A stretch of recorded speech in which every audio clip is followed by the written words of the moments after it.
Welcome to Solutions for Higher Education, a podcast by Scott L. Wyatt, president of Southern Utah University in Cedar City, Utah. To subscribe to this podcast, please visit www.suu.edu/President's Podcast, where you will find both the audio and a written transcript for today's podcast. Hi again, everyone, and welcome to Solutions for Higher Education, a podcast featuring Scott L. Wyatt, the president of Southern Utah University in Cedar City, Utah. I'm your host, Steve Meredith, and joining me today in the studio, as he always does, is President Wyatt. Good morning, Scott. Good morning, Steve. It's good to be here on we've kind of had a crazy spring, actually. Yeah, we certainly have. It's been snowing through much of the month of May, and we're looking forward to spring actually showing up, or at least getting closer to summer. But this is our first week of our summer book club, despite the fact that it looks like winter outside. And we're very excited to be discussing really amazingly dramatic and fantastic, I mean that in the best possible way, book called The Underground Railroad. And we have a guest from our English department, from our literature department, to discuss that with us. And why don't you introduce him? So we are so happy to have Dr. Kyle Bishop with us today. Kyle, welcome. Thanks for having me. You probably hold the distinct, unique honor of being maybe the only person, certainly the only person at Southern Utah University, but I would find it hard to imagine that anybody could fit into this category, of being a third-generation teacher at the same school who also is the third-generation Distinguished Educator Award recipient. That's got to be unique. It's true. I hope so. It's a very large point of pride for me and my family. I'll bet. So I'm grooming my son now, telling he's got to. That's right. A lot of weight if he decides to become an educator. Oh, That's yeah. right. Pressure. Well, 3 professors in a row, generations, all 3 professors, recipients of the Distinguished Educator Award. And Kyle, actually Steve and I have both had an opportunity to listen to you teach. We have. Kyle is a terrific teacher. Thank you. It is fun to get into a really interesting book. For me in the classroom, and to Steve, for you, it was on a study abroad. It was. And actually, I've been in a play with Kyle. That's too. true. We were in a 1940s radio drama version of Frankenstein, and I played Frankenstein. And if there was ever typecasting, that was the one. You know, a radio face. Strap a couple of bolts on me on the neck, and I'm good to go. You know, you're going to find this interesting, Kyle. I have a son who lives in Salt Lake County, and he lives on Frankenstein Avenue. Oh, lucky man. That's his address, Frankenstein. I'll bet they get a lot of play around Halloween. Well, you'd hope so. Yeah. Well, we are talking about a very interesting book today. Why don't you lead us, why don't you give us the 1-minute intro, and then let's start diving in. Sure thing. So I taught this book last semester in an African-American literature course for English majors. And one of the reasons I taught it is it has received quite a bit of critical attention since its publication. So an English teacher usually can do no wrong teaching a National Book Award winner, a Pulitzer Prize winner. And so I was very curious about the book, The Underground Railroad. I've also read Colson Whitehead's excellent post-apocalyptic zombie novel, Zone 1, which I recommend to all the literate zombie fans out there. And one of the reasons I taught it, and this is a little bit of self-disclosure, for teachers, one of the only ways we get to read a new book is we have to assign it. And then we have justification to find the time to do that. So I really wanted to read it. So I assigned it to my students. I also think there's some benefit as a teacher. In addition to teaching the books that I know really well, it's good for me to teach a book for the first time with them. So as they're reading the book, I'm reading the book. And they don't know what happens, but neither do I. And it's kind of fun to walk them through my experience of that kind of first exposure, first journey through a book. And this one was very rewarding as I went on that journey with them. And usually the first time I approach a text, and I'm sure this is true with everybody, it's kind of a formalist, structuralist approach. You're trying to figure out, okay, what exactly is going on? And it's a little hard to read into some of the symbolism and the larger meanings at that point, but it's really crucial to nail that stuff down. And we usually start, if there is a table of contents, we start with the table of contents. But be cautious, gentle listeners, as table of contents can sometimes include spoilers, as was made recently clear by a Harry Potter novel. And so the structure of this book, and we'll get into this a little bit more as we get into detail, is fascinating because it has alternating chapters that are people's names and location names, which really tells us a lot about the book, because this is a book about a journey, not surprisingly, called The Underground Railroad. You would assume that this is a book about a slave's attempt to find freedom during the slave time in the United States. And that's exactly what it is. And the table of contents lays that out by delimiting a steady progression from Georgia to South Carolina to North Carolina to Tennessee to Indiana and to the fabled North. But interspersed among those headings are also proper names of characters that the reader, of course, has not yet met. And by interweaving these locations with these character names, we get a very clear sense that this novel is not just about the journey, but it's about the people. And I think that's one of the key things to focus on when you read any book, of course, but this book in particular is a lot about character study and understanding character and people and personalities. And so that's what you kind of need to know to dive into it. And you don't want to necessarily know too much, although we will be doing that. Well, hopefully a lot of the listeners have read it. Yeah, hopefully people have read it. If you haven't read it, though, I don't want any kind of spoilers to dissuade that experience, because it's very rich and enjoyable. The other thing that is helpful, although it doesn't become clear until almost 2/3 of the way through the novel, Whitehead is basing his novel on Gulliver's Travels. So the idea is, as Gulliver had a number of kind of isolated adventures on different islands where he encountered different people with different beliefs and different practices. That's what we get in this novel as Cora moves from one rail station to the next, and they present those narratives in almost isolation. So in some ways it reads like a bunch of short stories that share a protagonist, but it also has that sense of the journey that is in that Gulliver travel narrative that has become famous, even if you haven't read it. You kind of know the basic structure of it. So that's one thing to be aware of, is it's going to be a journey that presents almost disparate episodes or adventures for the protagonist. And then the other thing to bear in mind, and we'll talk about this in more detail, is the book is an example of magical realism. So it's a type of historical fiction, but it's historical fiction that is presented as fable, mythology, or allegory with some kind of magical or supernatural content. And for this novel, the supernatural content isn't, there's no literal magic, but the idea that this railroad even exists or even could exist is obviously outside of realism in a lot of ways, and helps Whitehead to create a narrative that is inspired by the history of the United States, but presented as an allegorical reading of this Underground Railroad as it really existed. Yes. Because that's basically how it started, right? He just said, "What if the Underground Railroad was real?" Was real, yeah. Right.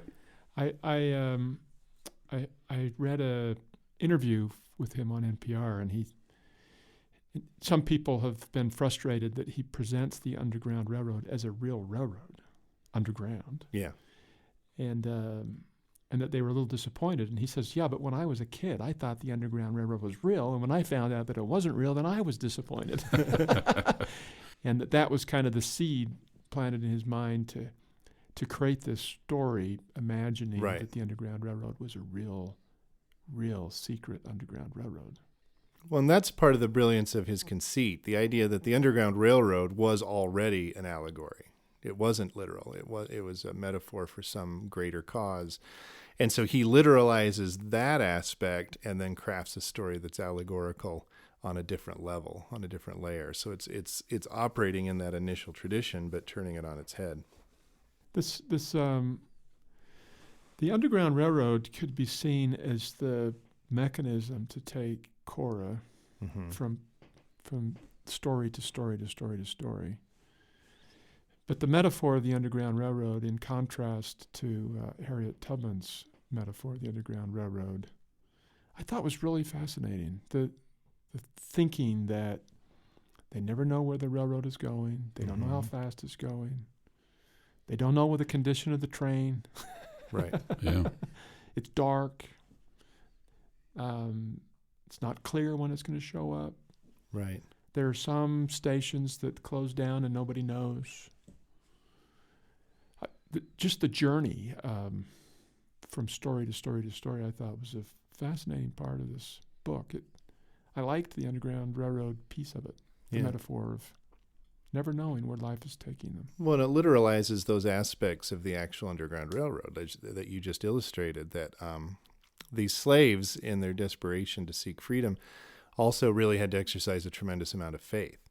They had to believe that the people they were trusting were part of the Underground Railroad and not actually slave catchers or representatives of the authorities. They did have to go into darkness. They had to hide themselves. They had to debase themselves at very dangerous conditions and uncertainty. And I think that is really well illustrated, this idea of descending into darkness with little more than a hope that what is on the other side is better than what was left behind. Yeah, just hope, because they don't know where it's going. And at times she was wondering if the railroad was taking her back. Right. Yeah, because there's a lack of awareness of direction, distance, all those things. And one of the things that Whitehead does that I think is really effective is he doesn't dwell a lot on narrating the time in the tunnels. Once one chapter ends with getting on the Underground Railroad and heading off into the darkness, it cuts away.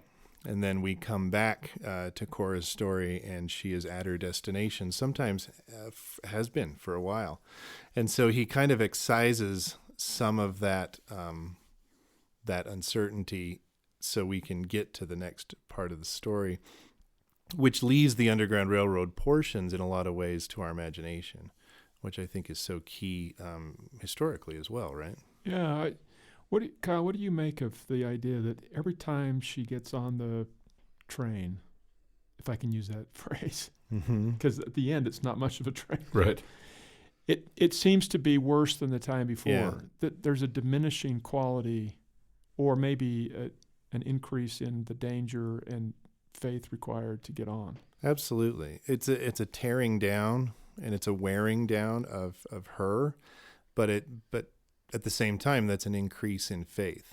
And so she starts on a passenger train, more or less. She goes to a service train. She goes to a hand cart, and ultimately she ends up on foot. And I think that is a good metaphor for the journey, and not just this journey, but any journey. Where in reality, I think for most of us in life, the most difficult journeys don't necessarily get better and more luxurious. They strip us down to our essence. And that's where triumph really takes place. And I think it's super important for Cora's journey that by the end of the novel, she saves herself. She's not a passenger. She's not a passive piece of cargo. She's escaping on her own power and under her own conscious will. Yeah. The character of Ridgway, who is the slave catcher who is pursuing throughout, he too seems to degrade significantly through the telling of the story. And there's again, without giving away too many spoiler alerts, there are three women, Cora, who is the protagonist, and then she talks about her grandmother, Ajari, and her mother, Mabel. And Mabel is the one great escape that was never captured by Ridgway. Mm-hmm. She is the one that got away, and he had to come back and say, "Sorry, I can't find this runaway slave." And because of that, it seems like he is especially driven to bring Cora back, despite the fact that she inflicts grievous harm on him a couple of times. Yeah. And it becomes almost like a Moby Dick sort of, this is, I have to capture this one person to redeem myself. And it just gets worse and it worse just and worse. gets for him. worse and worse and worse. He yes. should have given up. Yes, long since should have given up on it. But the story required. It does, yeah. But though I found his character and again, without giving away the story, the character of Mabel, who kind of drives this antagonism between the character of Ridgway and Cora, turns out not to be how we think it happened. Mm-hmm. It's not how it happened in Cora's mind. It's not how it happened in Ridgway's mind. And so they are pursuing one another based on a fallacy, based on a story that neither of them knows the accurate ending of. Right. Well, I think that's why it's so key that you bring up Moby Dick there, because Ridgway really is this kind of Ahab figure. And so much of magical realism is that intertextuality to craft a new mythology from existing literature. Because Ridgway's devolution is similar to Ahab's, where he becomes increasingly obsessed. He's led by delusions. The information he's operating on is inaccurate. He puts himself in increasing danger, which does pair him so interestingly to Cora, because she is also operating on some of the same principles. But I agree, Ridgway is one of the great villains that I've read in recent years. He's not quite at the level of Cormac McCarthy's Judge character from Blood Meridian, but he's in the ballpark. He's in that same camp where he's just a juggernaut. He just keeps showing up. And in class, when we got to his chapter that gave some insight into his personal philosophy and ideology and who he was, we just all agreed that we really wanted to see this guy come back. And it was nice that you don't introduce a character like that and then just move on. And so as he continues to return, Terminator-like from each failure, he increases in a lot of ways in his terror, but he also kind of manifests and represents the stubbornness of the southern states to refuse to let go, no matter how damaging things were. You know, Kyle, there's an interesting line towards the end of the book. I was thinking that in some ways Ridgway is really after Cora, but he also protects her in some respects. Right. But he's trying to take her back, and he knows what's going to happen when she gets back. But at the very end, this description of her on the stairs leading down to the Underground Railroad, the words that are used are that she's going to embrace him like a lover. And she does. She grabs him and she hangs on. But for the author to describe this as kind of this buildup, I wasn't sure when he was writing about Cora imagining embracing him like a lover. It took me a while to realize that he was referring to Ridgway. Right. And then when she grabs Ridgway and holds on to him tight and they tumble down the stairs, I just thought that was there's a relationship between the two that was a little surprising to me. Nothing outwardly positive between the two, because they both seem to hate each other, and he's hunting her. Well, they have that kind of disturbing symbiotic relationship, and again, it's not so much Ridgway and Cora as it is the South and slavery itself. That it is kind of this love-hate relationship. And my students were particularly creeped out when he takes her on a date, where Ridgway buys her a dress and takes her out to dinner, And he demonstrates a strange type of affection for her that is perhaps based on admiration for her tenacity and for the success that she's seen. He's also attracted to her in some weird way, but it's not. I don't think it's in any way romantic. It's more like an owner of an animal where he wants to take her out and show her off and prove his mastery. But then she turns it against him, and she takes advantage of his affection, whatever that affection is, because the key of that quote, of course, is the simile. It's the word like.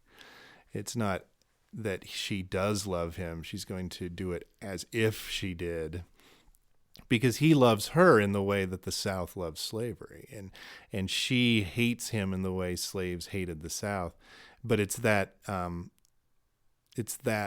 misunderstanding of the relationship that leads to Ridgway's destruction, because Cora does understand the relationship, and that's part of the broader allegory, of course. Yeah, and she had opportunities to kill him, and she didn't take it.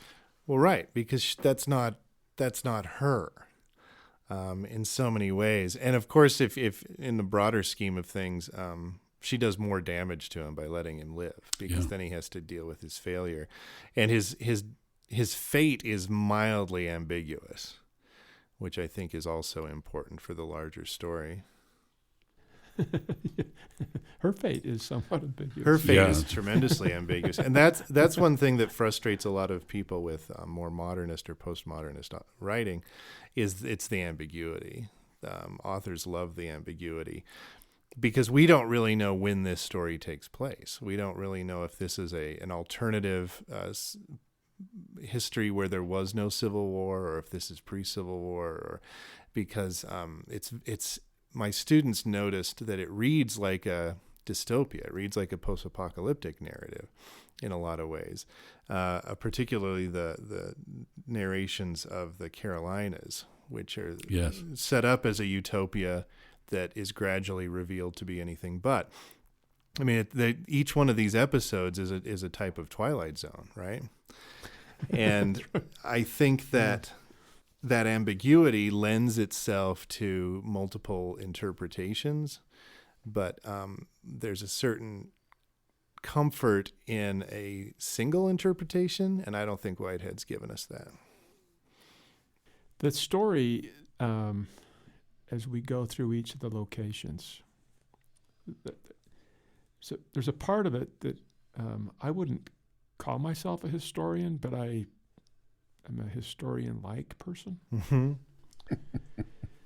And as I read through it, I think, well, that's close to accurate, but that's not accurate. Or this is, wow, how did he come up with this? Because these weren't the laws in North Carolina. Mm-hmm. And so I struggled just a little bit with a historical novel that took so many liberties with history. But then when I think about it, this is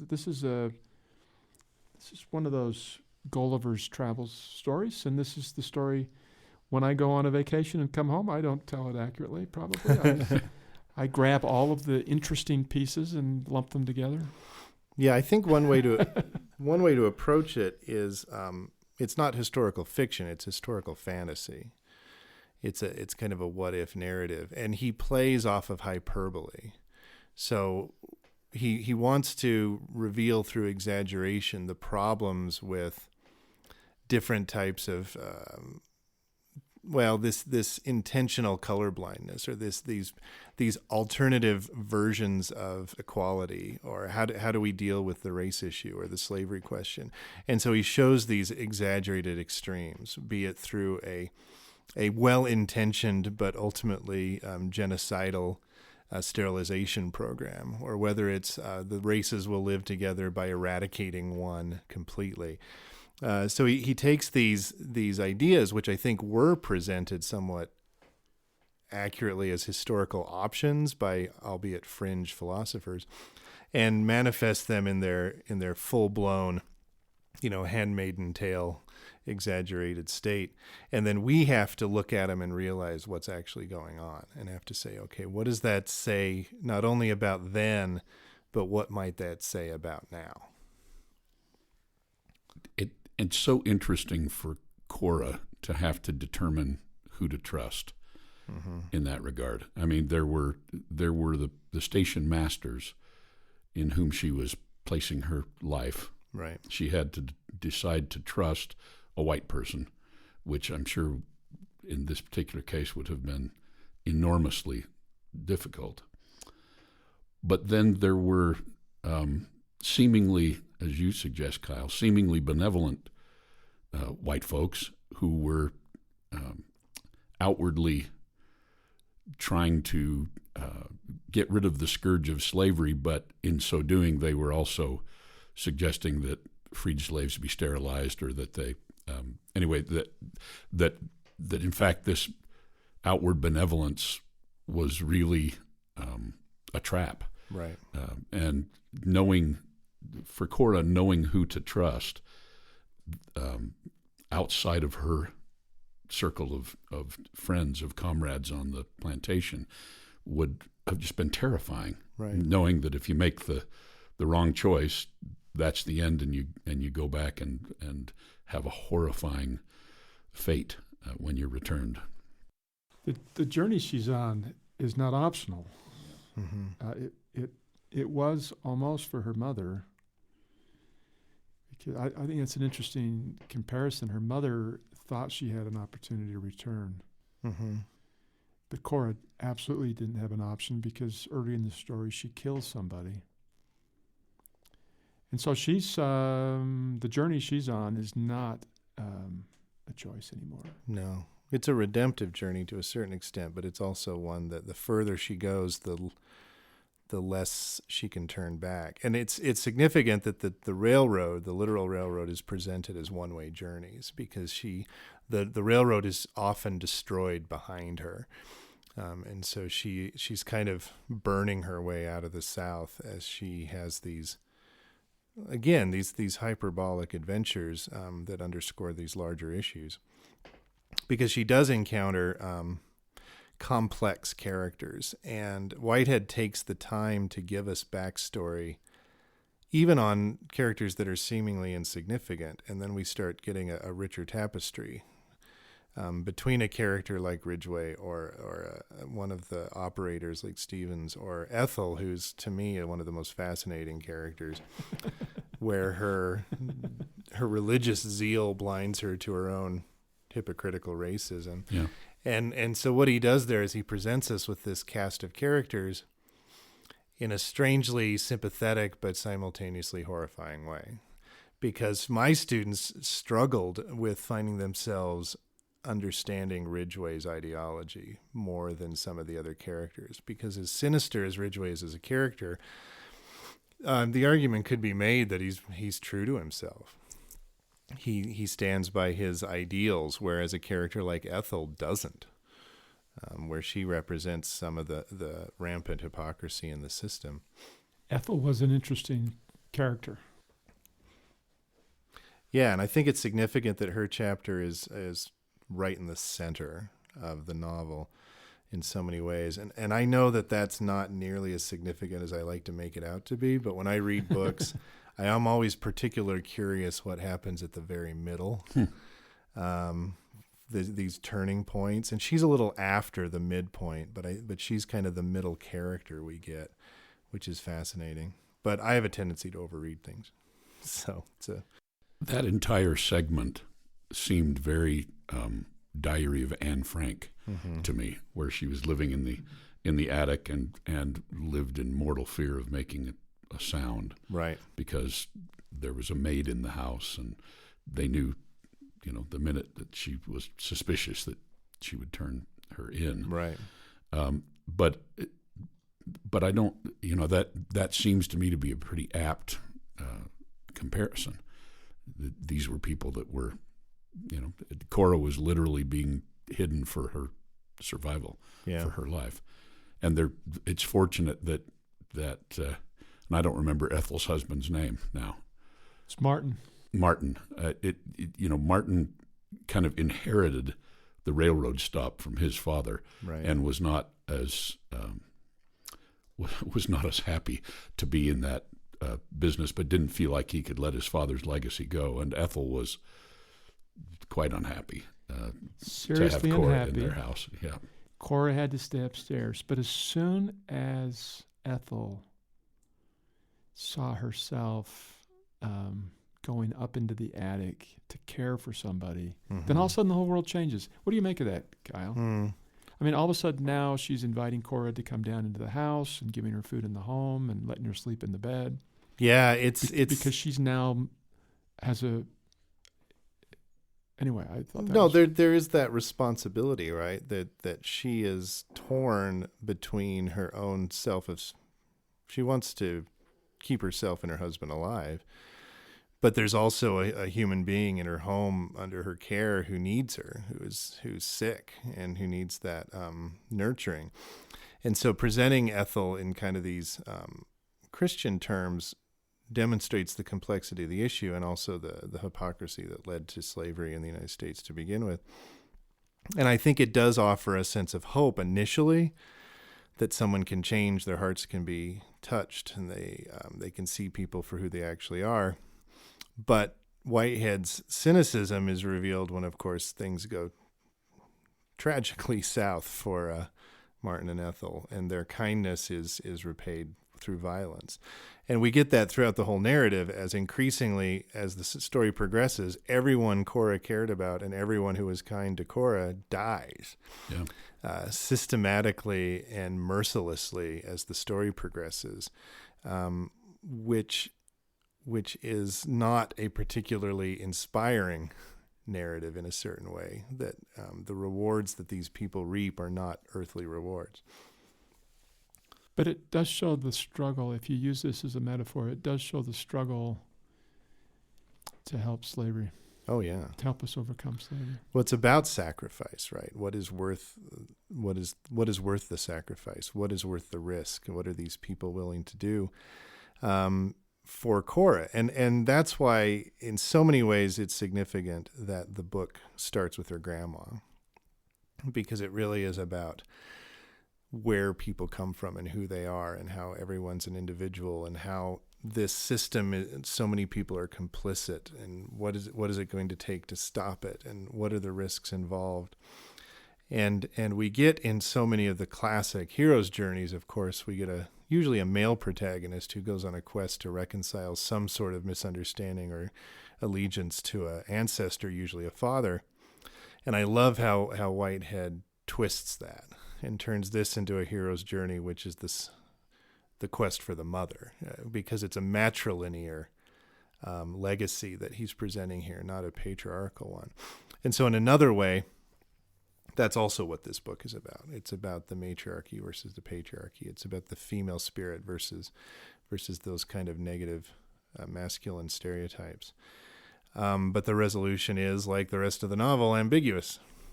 I don't know exactly what he's saying. Yeah, well, and there are really great male characters. Mm-hmm. At least, a lot of the station masters or whatever we call it were males. Yeah, and they were kind, and they were dedicated, and they risked everything for her. They did, yeah. But she outlives the males that are helping her. Yep.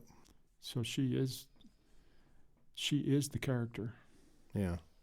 So at the near the end, perhaps kind of the second to last vignette, is Valentine's Farm in Indiana. What do you make of this utopia, this kind of mixed race utopia? Yeah. Well, I mean, that's it, right? That was the ideal. That was the dream. Could the races come together in harmony? Would there be places of refuge where the system could work, a way station for slaves to reset and give back and move on beyond that? And I think it's a great vision, and in some ways, perhaps that's where Whitehead is presenting this utopian ideal of Indiana as a utopian ideal of today. Is Valentine's Farm what we're hoping we have in the United States today? Is it what we think we have? Is it I don't know. But because the point is that it falls apart. Ultimately, that type of utopic racial utopia is not sustainable, at least not in the time period and the frame of the novel. Is there something to that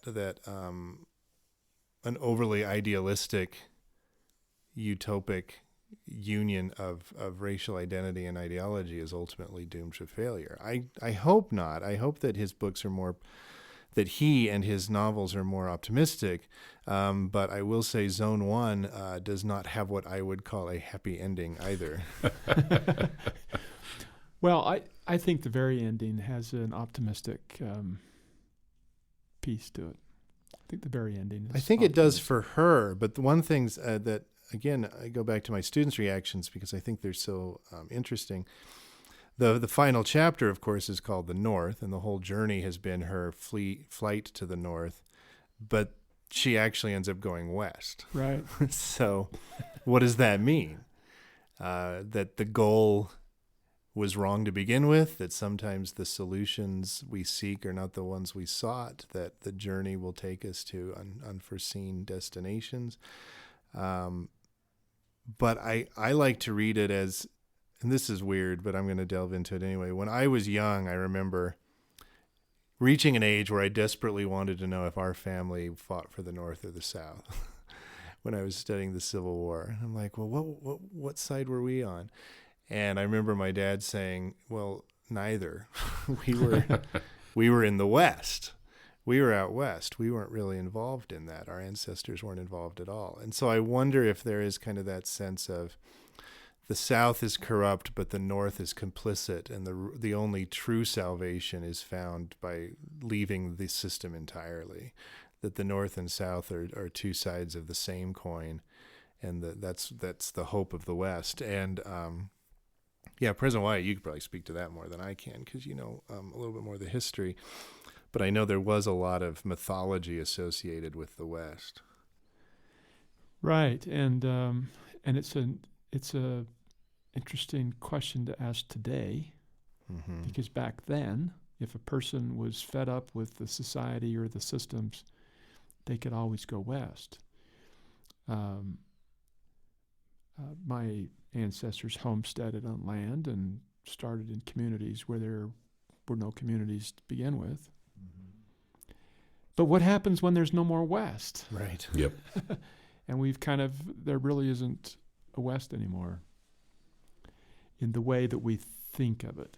Although the West. I would say that if you fast forward to today, the West is still more independent, more libertarian, probably as a political, we want to kind of just be left alone. I always hearken back to the, because I just spent a couple of weeks back east. I always hearken back to that time that, Kyle, you may not have been alive. I don't know how old you are, but back in the 70s when Scott and I were teenagers, we had that Drive 55 thing, and there were a bunch of folks in the East who said, we're going to make the speed limit 55 miles an hour because it's going to save gas, which was kind of dubious claim, but nevertheless, they imposed this federal guideline of 55 miles an hour, and people out in the West said, no. You know how long it would take to drive from Helena to Bozeman going 55 miles an hour? Do you know how long it would take to drive from Logan to St. George? Do you realize how wide these roads, how long they are, and how straight they are? No idea. It would be across 4 states back where you folks are, but here the distances are greater, and so there was kind of this sagebrush rebellion, and I think the West is still seen a little bit that way. If you go visit Alaska, for example, there's the adage that if you live in Alaska, you were either native, you were born there, or you're running from the law. Those are kind of the 3 options of living in Alaska, and that's the legacy of the West, I think. Yeah, and I stayed in a bunkhouse in Alaska. This was quite a while ago, but I stayed in a bunkhouse when I was up there climbing a mountain, and I immediately noticed there were no zoning laws in Talkeetna, Alaska. Because my bunk, if I rolled over, I'd go right down the stairs. There was no protection at all, no banisters. The steps were not necessarily, there just were no zoning laws, no codes, no building codes. You just build the house however you want to build it. Nobody was going to inspect it to make sure that it was safe and clean. Right. But the myth of the West, and I think that's where this ends, is... but I know that Whitehead drew in some of his horrible pieces, he drew from things that were happening in the West. So I don't believe that he was suggesting the West was the literal answer, but in his kind of magical fantasy story, the West is an ideal, right? Perhaps. Well, I think that your anecdote of Alaska is relevant because this sense of lawlessness, right? The laws of the South have betrayed them. The laws of the North are not helping. And I think if there is a frontier still today, there is that kind of liberation from whatever particular restrictions somebody's fleeing from, because we still do see these migrations where people reinvent themselves and reinvent their families, and they relocate, whether it's as formalized as refugees or if it's simply something about getting a new job somewhere. It opens up a sense of promise, but she also doesn't ride triumphantly off into the sunset either. No, there is this sense of, all right, everyone she loved is dead. The great mysteries of her life that were revealed to us as readers remain mysteries to her as a character. And she's faced with a shockingly uncertain future, traveling with a very unclear companion. And I just want to look at that end because it's so interesting how she has, and this is the allegory, right? We love threes. So there's 3 generations of women. There's 3 men that she trusts.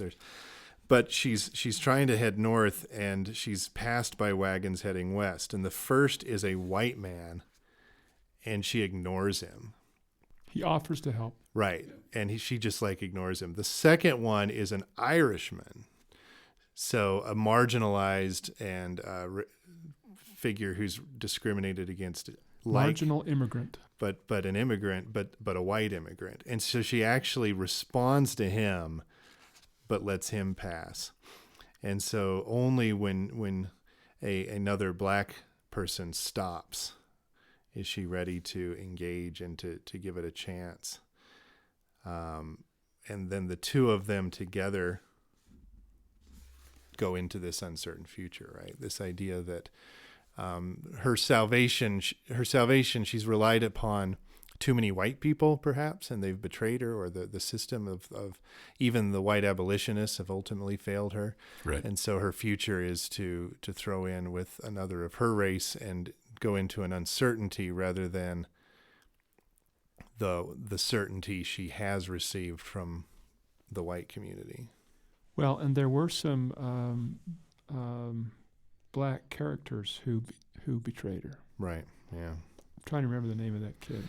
Yeah. Is it Homer? No. Homer, yeah. Yeah, Homer's an example. Homer's super fascinating and obviously not an accidental name that Whitehead throws out there. But this idea of the... Yeah, he's gathering from many different places, isn't Yeah, it's not subtle. But the idea of this almost indoctrinated, dare we say, brainwashed kid who Ridgway strangely loves as a child.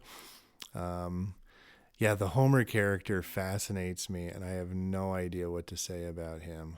But he does represent this kind of ambiguous racial traitor at best. It's weird, but of course he's shown an affection that from the character we least expect to see affection from. So Whitehead's definitely playing with this. What do you take of the names? So the first male of significance in Cora's life's name is Caesar. Yeah. The second one is Royal. Right. So these aren't random names. No. And the third is unknown. I just thought that was interesting Yeah. too. Yeah, that's very interesting. Yeah, we do get his name finally, but it's Ollie. It's not as significant.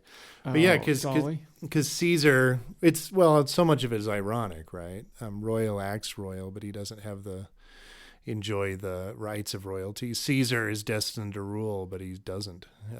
He doesn't get that opportunity. And so many of the deaths are so senseless and tragic. So I think that a lot of the names are ironic. But her name, and a student had to point this out to me, Cora, and now I can't remember the exact details, but Cora does have some connection with classic mythology and like Persephone and these underworld mythologies, and I should have double-checked that. Whereas her grandma has an African name. Right. And so, yeah, I love to analyze names because they sometimes have so much hidden meaning. Sometimes it's just the author being cheeky, or they just sound good, or they rhyme. But more often than not, I think authors spend a tremendous amount of time picking character names. I don't think they're ever accidental. Speaking of names, my wife and I were thinking of our own names. Scott and Kathy. Yeah. Names largely discarded. I don't know a single person under the age of 10 that's named Kathy or Scott. Yeah. Steve and Kyle, we grew up in a time... And yet every possible spelling of Caitlin. I had like 17 Caitlins one semester, and they were all spelled differently, amazingly. I couldn't figure out how people came up with that many different ways of spelling that name. Well, this has been a really fun discussion, Kyle and Steve. We would encourage those that haven't read it to read it. I think we've talked about it enough that those that have read it, hopefully this is really interesting, and for those that haven't read it yet, hopefully this provides that spark. Yeah, and I would say there's some hard stuff in here, but it's hard stuff that it benefits us to look at with eyes open. Yeah. So don't shy away. It's not a fun beach read. I was trying to lay there on the beach in North Carolina and read this book, and I really need to be sitting in a room where I can just the beauty that's surrounding me is in stark contrast to the words I'm reading on the page, which are tough. Yeah. Well, but I'll add this: there have been books that I have read that when I got done, I thought, that was a complete waste of my time. There was nothing in here thought-provoking. It was just a story. Without listing some of those books. But this is one of those books that when you read it, when you're done, you think, okay, I've had an experience with thinking and considering, and that's what makes life rich. Well, and it'll stick with you. A real journey. We have another book coming up. We do. Thank you for that cue. We're going to be studying Hamlet. We're going to be studying that play, reading that play in anticipation of the Utah Shakespeare Festival, doing sort of an alternative version of Shakespeare, Hamlet. Yep.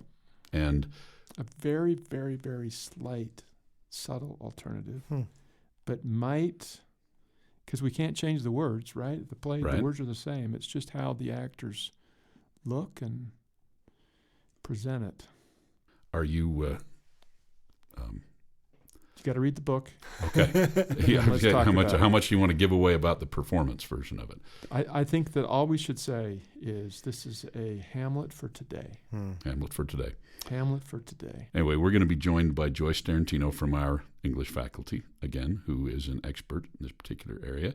And we're excited about that. That's going to air on Monday, June 24th. So you have about a month to read that, and we encourage you. I have read a number of Shakespeare plays. I actually really love reading plays, but I have not read Hamlet, so I'm looking forward to this. I've seen it a number of times, but I've never read it. Yeah, this is our big chance. Oh. Yeah, this is a fun summer because we just asked the English department for volunteers, and so we're getting 4 fascinating, very different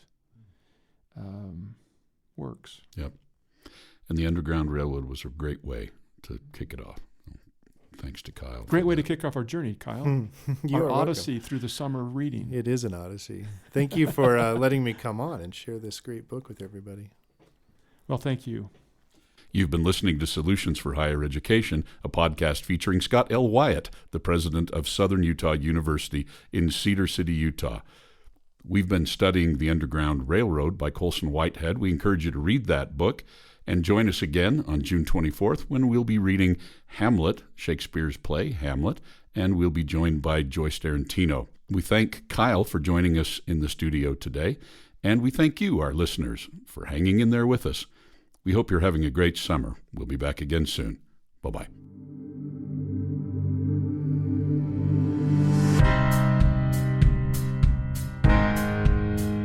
Thanks for listening to Solutions for Higher Education. To subscribe to this podcast, please visit www.suu.edu/President's Podcast, where you will find both the audio and a written transcript of today's podcast. The original music for this podcast was composed by Jack Barton, a master's degree student in music technology at SUU.